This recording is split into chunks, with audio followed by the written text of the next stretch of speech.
Quiero hablar una vez más de los infinitos. ¿Hay distintos tipos de infinitos? ¿Son los irracionales más que los racionales? El problema que voy a plantear ahora es un problema interesante, fácil de comprender, solo hace falta tener un poquitito de concentración. Piensen junto conmigo. ¿Es posible que haya distintos tipos de infinitos? ¿Qué podría querer decir distintos tipos de infinitos? ¿Hay infinitos más grandes que otros? Y sin embargo, a pesar de que uno sospecha, bueno, si es infinito, es infinito. ¿Cómo puede haber infinitos más grandes que otros? Sin embargo, la respuesta es sí. Hay infinitos más grandes que otros. Por ejemplo, el infinito de los números irracionales es más grande, entre comillas, que el infinito de los números racionales. ¿Qué quiere decir esto? A ver, síganme y yo voy a parar y detenerme para que me puedan acompañar en el camino. Y no se pierdan, porque es una lástima, porque uno aprende algo de lo cual no tenía la más vaga idea y se educa mejor, piensa mejor. Supongamos que, yo voy a decir que los números se llaman racionales a los números que son el cociente de dos números enteros. ¿Qué quiere decir cociente? Un número dividido otro. Por ejemplo, 3/5, 7/9, 14/17. No importa lo que significa, todos estos números que son el cociente de dos números enteros son los que se llaman números racionales. Cuando uno hace, por ejemplo, 2 dividido 5, o sea, 2/5, queda 0,4. Si uno hace 1 dividido 3, o sea, 1/3, queda 0,333333. Este número, si bien no termina nunca, es periódico en el sentido que se repite el 3. 3, 3, 3, 3, 3, 3. Esos números se llaman racionales.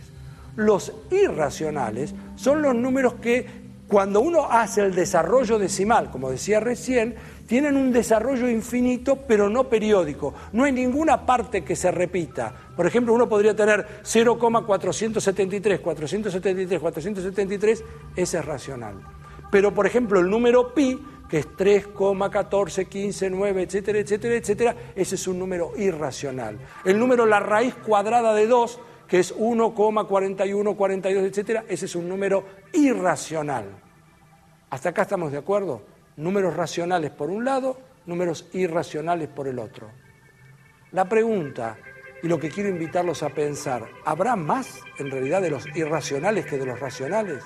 Y la respuesta, más allá de dar una demostración rigurosa, voy a plantearla para que la pensemos en términos de un dado. De dados, pero en lugar de que haya un dado de 6 caras, como cuando uno lo tira, que tiene unos números en las caras del 1 al 6, vamos a suponer que estos dados son dados que tienen 10 caras. En una está el número 0, en otra el número 1, el número 2, el número 3, así hasta el número 9. Son dados de 10 caras. Ahora bien, yo lo que voy a hacer es empezar a tirar el dado. Y cada vez que va saliendo un número lo anoto.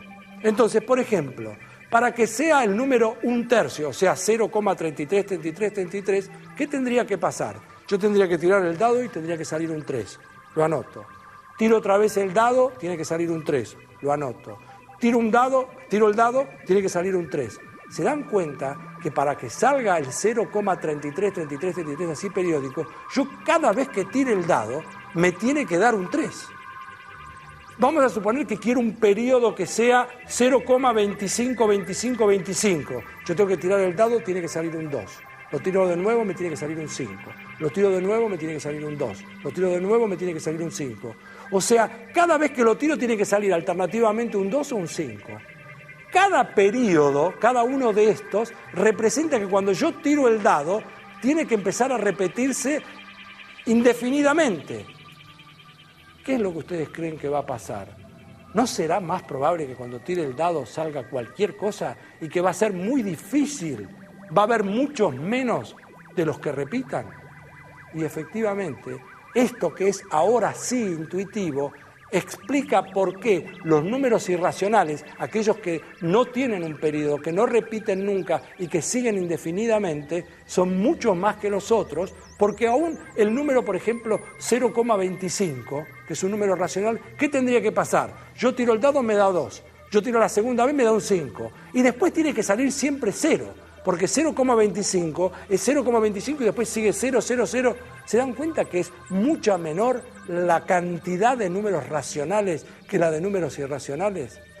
No es una demostración, es solamente una manera de invitarlos a ustedes a pensar que los números irracionales son muchos más. El infinito de los números irracionales es mucho más grande que el de los números racionales.